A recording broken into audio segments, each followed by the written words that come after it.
Netizen Indonesia langsung beraksi seusai Konfederasi Sepak Bola Internasional, FIFA, menolak proses naturalisasi pemain Go Ahead Eagles Matsdale untuk Malaysia. Seperti diketahui, nama Matsdale belakangan ini ramai jadi perbincangan di media sosial karena ia bakal dinaturalisasi oleh Federasi Sepak Bola Malaysia, FAM. Pemain berusia 27 tahun tersebut dikabarkan memiliki darah keturunan Malaysia, sehingga ia diproses naturalisasi oleh FAM.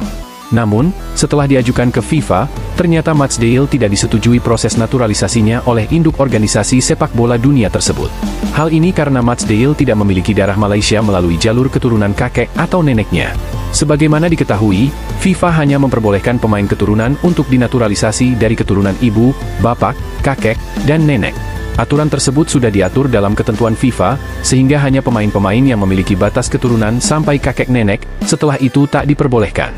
Ditolaknya naturalisasi pemain keturunan ini diumumkan langsung oleh Federasi Sepak Bola Malaysia, FAM.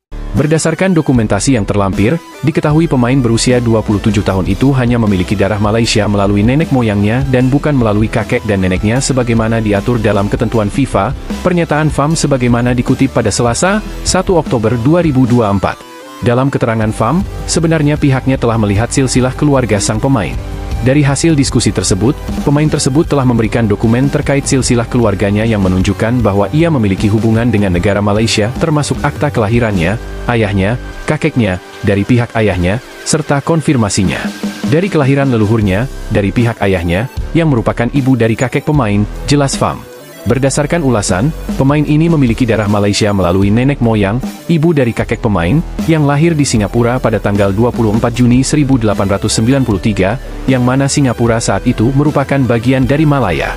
Merujuk pada pasal 8 peraturan yang mengatur penerapan statuta FIFA terkait kelayakan mewakili tim nasional, Regulations Governing the Application of the Statutes, setiap pemain dapat mewakili suatu negara jika pemain tersebut memenuhi syarat-syarat berikut. Pertama, pemain tersebut lahir di negara tersebut, atau kedua, ibu dan ayah pemain lahir di negara tersebut, atau ketiga, kakek dan nenek pemain lahir di negara tersebut, atau keempat, pemain tersebut tinggal di negara tersebut selama lebih dari 5 tahun. Gagalnya Malaysia menaturalisasi pemain Belanda tersebut membuat banyak pihak ikut menyorotinya. Tak ketinggalan netizen Indonesia yang juga merasa terkejut dengan kegagalan Malaysia. Hal ini diketahui karena Harimau Malaya sejak lama mengaku ingin mengikuti langkah PSSI yang banyak menaturalisasi pemain keturunan untuk menambah kekuatan timnas Indonesia. Namun, ternyata langkah Malaysia gagal menaturalisasi Matsdale. Akan tetapi, tak sedikit juga yang mengatakan bahwa Malaysia kurang teliti dalam menaturalisasi pemain karena belum pasti tetapi sudah diklaim hingga akhirnya tak direstui FIFA. Netizen Indonesia juga tak sedikit yang menyarankan FAM untuk bisa mencontoh PSSI dalam melakukan naturalisasi. Ada netizen yang menjelaskan bahwa PSSI rela mengirim orang ke Belanda untuk mencari pemain keturunan Indonesia dan setelah terbukti baru dinaturalisasi. Bahkan gaya Ketua Umum PSSI Erick Thohir pun yang tak ingin koar-koar terlebih dahulu sebelum salaman dengan pemain keturunan tersebut disebut sebagai langkah bagus. FAM disarankan agar tidak buru-buru dan bisa lebih teliti lagi seperti PSSI nantinya, agar kejadian kegagalan Matsdale tidak terulang lagi nantinya. Lucu banget ini negara, udah tukang klaim budaya orang, ini malah nggak ada pemain keturunan yang mau gabung, tulis Joshua. Harusnya FAM cek terlebih dahulu Matsdale keturunan dari siapa baru ke FIFA. Ini kebalik, coba lihat cara Indonesia itu yang benar, tulis Matorit. Semesta tak merestui, tulis Henry. Malaysia gagal lagi dapat pemain keturunan. Makin mengamuklah rakyat kalian. Indonesia mudah dapat pemain keturunan berkualitas dunia, tulis Reza. Kasian Malaysia tak bisa mengikuti jejak King Indo, tulis Indah. Bilang saja tidak mampu menaturalisasi pemain warisan, tulis Muklis. Seharusnya FAM buat kajian dulu tentang leluhur Matsdale, bukannya langsung dihantar ke FIFA, jadi malu sendiri kan jadinya, tulis Bruce. Hilangkanlah budaya mengklaim sesuatu yang belum pasti, tulis Huan. FAM jangan malu meniru PSSI dalam mencari pemain keturunan. Membuat tim yang dikirimkan langsung ke Eropa untuk melihat dan meriset pemain keturunan. Sebelum dijadikan warga negara, tim harus memiliki data dan fakta bahwa pemain tersebut eligible untuk diproses, tulis Citra Setianto. Bagaimana menurut kalian? Tak mau menyerah ikuti langkah King Indo, FAM Malaysia bersiap proses 6 pemain naturalisasi berikut ini. Sam Skipperman. Belakangan ini nama Sam Skipperman tengah mencuat di kalangan publik negeri jiran setelah dia dikabarkan memiliki darah keturunan. Media setempat melaporkan bahwa FAM bisa menaturalisasi gelandang berusia 21 tahun ini. Gelandang bertahan asal Heracles Almelo ini memiliki garis keturunan Malaysia dari sang nenek. Pemain bertinggi 188 cm ini merupakan pemain inti di klubnya. Sang pemain pun juga menyatakan minatnya untuk membela timnas Malaysia jika memang ada tawaran dari federasi. Naim Garcia.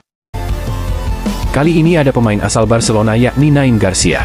Naim Garcia diketahui memiliki garis keturunan Malaysia dari sang kakek dan nenek pihak ibunya yang berasal dari Malaysia. Pemain berusia 21 tahun itu bisa menjadi bintang baru di Malaysia apabila FAM berhasil membujuknya. Namun tampaknya sulit bagi Federasi Sepak Bola Malaysia bisa mendapatkan pemain berusia 21 tahun itu. Dengan usia yang masih sangat muda dan bermain di Barcelona B, pemain sayap ini tampaknya akan lebih memilih menunggu panggilan timnas Spanyol ketimbang Malaysia. Joshua Brownhill.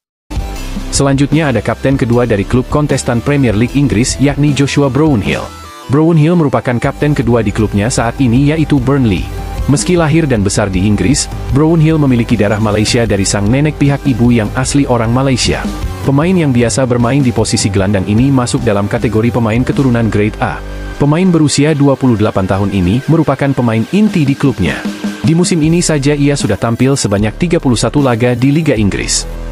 James Tavernier. Bek senior berusia 31 tahun ini diketahui juga memiliki garis keturunan Malaysia dari kakek nenek pihak ibunya yang merupakan warga negara Malaysia. Pemain bertinggi 182 cm ini sudah kenyang pengalaman di persepak bolaan Inggris. Beberapa klub Liga Inggris pernah ia bela seperti Wigan Athletic, Newcastle United, Bristol Rovers, hingga kini ia sedang memperkuat tim Liga teratas Skotlandia yakni Rangers FC. Sayangnya, ia sudah tak muda lagi tetapi peluangnya bergabung timnas Malaysia terbuka semakin lebar karena ia hampir tak mungkin dipanggil timnas Inggris. Marcus Tavernier. Marcus Tavernier merupakan adik kandung dari James Tavernier. Pemain yang biasa bermain sebagai sayap maupun gelandang serang ini sekarang memperkuat FC Bournemouth yang berkompetisi di Premier League Inggris. Bahkan ia merupakan pemain inti di klubnya yang pada musim ini pemain berusia 25 tahun itu sudah mencatatkan 28 laga dan menyumbangkan 3 gol serta 4 assist. Ia juga pernah memperkuat timnas Inggris U20 dan menorehkan 15 caps. Dengan reputasinya tersebut dirasa sangat sulit bagi Malaysia membujuknya karena Presiden Federasi Sepak Bola Malaysia tak sehebat Ketua Umum PSSI Erick Thohir yang memiliki koneksi luas dan kemampuan lobi kelas tinggi. Ferdy Drove.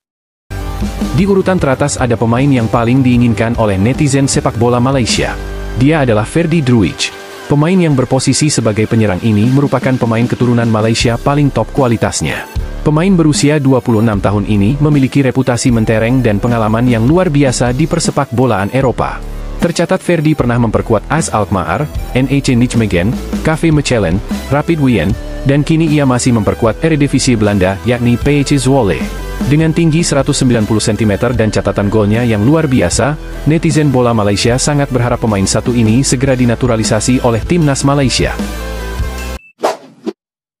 Gebrakan Shin Taeyong bikin FAM buka mata, timnas Malaysia langsung contek timnas Indonesia. Gebrakan Shin Taeyong dan Ketua Umum PSSI, Erick Thohir, membuat Federasi Sepak Bola Malaysia, FAM, takjub. FAM akan membuat timnas Malaysia rutin menghadapi tim-tim peringkat 100 dunia seperti yang dilakukan timnas Indonesia. Rencana itu disampaikan Wakil Presiden FAM, Muhammad Firdaus Mohamed. Ia menilai jika ranking FIFA Timnas Malaysia ingin terdongkrak, ada baiknya skuad Harimau Malaya, julukan Timnas Malaysia, rutin menghadapi tim peringkat 100 dunia.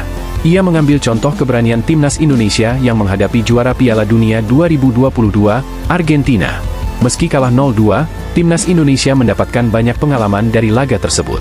Kita berharap suatu hari nanti FAM akan berpikir ke arah sana, rutin menghadapi tim peringkat 100 dunia. Sebab jikapun kami menang, dari segi koleksi poin ranking FIFA tidak akan naik, kata Muhammad Firdaus Mohamed mengutip dari Metro Malaysia. Jadi, kami harus mengambil pendekatan yang berani. Kita melihat Indonesia yang berani menghadapi tim sekelas juara dunia Argentina. Itu merupakan eksposur yang memungkinkan pemain kami mendapatkan sesuatu. Lanjutnya, bukan sekadar soal ranking atau juara, namun eksposur ke timnas Malaysia itu penting. Kami berharap ke depan kami bisa mendapatkan lawan yang lebih baik, tepatnya tim peringkat 100 dunia, tutupnya. Malaysia pamer kiper diaspora calon naturalisasi. Tak mau kalah dari timnas Indonesia yang punya Martin Paes, Malaysia pamer kiper diaspora didikan Real Madrid, bernama Diego Altuve. Di lain sisi, langkah naturalisasi yang dibuat oleh PSSI ini kabarnya akan diikuti oleh timnas Malaysia. Baru-baru ini, salah satu akun media sosial X, OneFootball M, mengungkapkan bahwa tim asal Malaysia yakni Johor Darul Ta'zim, JDT, tengah mengincar kiper asal Spanyol tersebut. Klub terbaik Malaysia itu mengincar kiper berusia 24 tahun, Diego Altuve. Untuk saat ini, Altuve memang tengah berstatus bebas transfer. Sebelumnya, ia membela tim kasta kedua Liga 2 yakni Albacete Balompié. Namun, Altuve memiliki pengalaman yang cukup mentereng. Ia pernah bergabung dengan Real Madrid U17 hingga Real Madrid Castilla. Melansir dari Stadium Astro, kiper berpostur 188 cm tersebut memiliki darah keturunan Melayu. Oleh sebab itu, dirinya kemungkinan akan dinaturalisasi oleh Federasi Sepak Bola Malaysia, FAM. Diego Altuve akan menjadi kiper Harimau Malaya dan JDT, tulis akun Football IM. Kim Pan Gon mundur, legenda ungkap kerugian timnas Malaysia. Legenda sepak bola Malaysia Datuk Jamal Nasir Abdul Ismail meminta Asosiasi Sepak Bola Malaysia, FAM, tak lagi mencari pelatih seperti Kim Pan Gon. Mantan bek Harimau Malaya yang aktif bermain pada era 1970 hingga 1980 itu, ingin FAM mencari pelatih yang mau bekerja serius sesuai dengan kontrak yang berlaku. Saya sangat berharap FAM mulai saat ini lebih serius dalam mencari pelatih, tidak lagi mencari orang yang setengah hati meski menghadapi berbagai ujian dan tantangan selama menangani Harimau Malaya, kata Jamal. FAM perlu mencari kandidat yang bisa berkomitmen dengan tim hingga kontraknya habis. Kalau kontraknya 2 tahun biarkan saja menyelesaikan 2 tahun itu, lalu biarkan dia pergi karena situasi saat ini juga menjadi masalah bagi tim, ucapnya dilansir dari Stadium Astro. Problem yang dimaksud Jamal sepeninggal Pan Gon mundur dari jabatan pelatih adalah penyesuaian tim, adaptasi, dan pembentukan tim di saat Malaysia hendak berlaga di ajang krusial seperti kualifikasi Piala Asia yang akan berlangsung pada 2025 hingga 2026. Keputusan Pan Gon angkat kaki dari Malaysia setelah menangani Safawi Rashid dan kawan-kawan selama 2,5 tahun diakui Jamal sebagai kerugian besar. Sebagai pelatih profesional seharusnya seseorang itu menghormati kontrak apalagi timnas dalam persiapan menjalani beberapa pertandingan penting tahun depan, tutur Jamal. Di sisi lain Jamal mengakui masalah yang akan dihadapi penerus Pan Gon juga berakar dari ketersediaan pemain yang ada di Malaysia. Selagi kita dihadapkan pada masalah mencari lebih banyak pemain berkualitas sekali berliga Malaysia yang bisa tampil di kancah internasional, selama itu masalah yang dihadapi Pan Gon, maka manajer baru Harimau Malaya akan mendapat masalah yang sama, yang menggambarkan pemain impor lebih menonjol di liga, tukasnya. Sangat serius, Federasi Malaysia siapkan gaji besar untuk Park Hang-seo. Minat Malaysia terhadap Park Hang-seo ternyata tidak main-main, dana nyaris 1 miliar disiapkan untuk gaji ex-pelatih Vietnam per bulannya. Penunjukan Pau Marty sebagai pengganti Kim Pan Gon ternyata belum memberi kepuasan bagi para penikmat sepak bola negeri jiran. Publik Malaysia lebih antusias jika sosok yang ditunjuk sebagai pengganti Kim Pan Gon adalah kompatriotnya, Park Hang-seo. Sebagai mantan pelatih timnas Vietnam, Park Hang-seo dinilai memiliki kualitas lebih mentereng ketimbang sosok Pau Marty. Karena itu, tuntutan agar Federasi Malaysia, FAM, segera merekrut Park Hang-seo terus digelorakan oleh penggemar Harimau Malaya. Bahkan dukungan untuk Park Hang-seo juga datang dari salah satu tokoh sepak bola Malaysia, yakni Sulaiman Husin selaku Direktur Teknik Asosiasi Sepak Bola Kuala Lumpur, KLFA. Bagi Sulaiman Husin, penunjukan Pau Marty sebagai pengganti Kim Pan Gon hanya bersifat solusi jangka pendek untuk timnas Malaysia. Namun jika bicara soal prestasi nyata, Park Hang-seo adalah pilihan yang tepat untuk timnas Malaysia saat ini. Pau Marty Vicente bisa cocok untuk jangka pendek karena dia belajar banyak dari pelatih Kim Pan Gon, ucap Sulaiman Husin. Namun, saya merasa FAM harus mencari pengganti yang lebih cocok. Park Hang-seo telah membawa Vietnam ke level baru. Jika dia menjadi pelatih timnas Malaysia, saya berharap dia mendapat dukungan yang diperlukan. Saya yakin dia adalah kandidat yang tepat. Faktanya, pendekatannya sangat bersemangat dan para pemain kami harus bersiap untuk ini, imbuhnya. Selain itu, survei yang dilakukan surat kabar Astro Arena terkait Park Hang-seo menjadi pelatih timnas Malaysia mendapat dukungan hingga 60%. Mendengar tuntutan tersebut, FAM pun memberi sedikit respons yang dinilai cukup membangkitkan gairah para penggemar timnas. Kabar terbaru menyebutkan bahwa FAM telah menyelesaikan rencana perekrutan Park Hang-seo dengan menyiapkan gaji yang menarik. Menurut laporan The Star Malaysia, FAM akan menyiapkan gaji senilai $60.000 AS atau sekitar 967 juta rupiah per bulannya untuk Park Hang-seo. Dana nyaris 1 miliar rupiah itu berani digelontorkan FAM demi membawa timnas Malaysia jauh lebih baik, dengan tujuan akhir putaran ketiga kualifikasi Piala Dunia 2030. Menarik dinantikan, sikap apa yang akan diambil timnas Malaysia saat sudah memilih Pau Marty sebagai pelatih kepala menggantikan Kim Pan Gon. Mundurnya Kim Pan Gon dari kursi pelatih timnas Malaysia seolah menjadi pukulan telak bagi sepak bola nasional negeri jiran. Pasalnya, setelah gagal melaju ke putaran ketiga kualifikasi Piala Dunia 2026, Kim Pan Gon sempat sesumbar bertahan hingga 2027. Kontrak Kim Pan-gon pun baru saja diperpanjang tahun lalu, namun keputusan akhir sudah dibuat pelatih asal Korea Selatan itu. Menurut informasi yang beredar, Kim Pan-gon tengah dikaitkan dengan salah satu klub kasta teratas Liga Korea Selatan, Ulsan Hyundai. Diasingkan timnas Indonesia, Elkan Bagot dapat pesan penting dari Erick Thohir. Ketua Umum PSSI, Erick Thohir, kembali buka suara soal nasib Elkan Bagot yang kini diabaikan oleh timnas Indonesia. Seperti diketahui, bek 21 tahun itu tak kunjung dilirik pelatih Shin Tae-yong sejak diduga menolak panggilan membela timnas U23 Indonesia pada playoff Olimpiade 2024, Juni-Mei lalu. Elkan sudah melewatkan 2 FIFA Matchday beruntun, termasuk putaran ketiga kualifikasi Piala Dunia 2026 zona Asia. Padahal, timnas Indonesia saat ini sedang butuh suntikan bek tengah menyusul absennya Jordi Amat, cedera. Alih-alih memanggil Elkan, Shin Tae-yong lebih memilih 2 bek yang merumput di liga domestik, yakni Muhammad Ferrari dan Wahyu Prasetyo. Perang dingin yang berlarut ini membuat banyak yang mempertanyakan masa depan Elkan Bagot bersama timnas Indonesia. Apalagi skuad Garuda akan kedatangan calon bek tengah baru, Mees Hilgers, FC Twente, yang sudah mendapatkan lampu hijau untuk menjalani proses naturalisasi. Tapi, Erick Thohir mengatakan, pintu timnas Indonesia buat Elkan Bagot sebenarnya belum tertutup. Sang pemain hanya perlu membuka diri dan menurunkan egonya untuk kembali. Ya tentu Elkan harus membuka diri. Saya lihat Elkan ini pemain potensial buat Indonesia.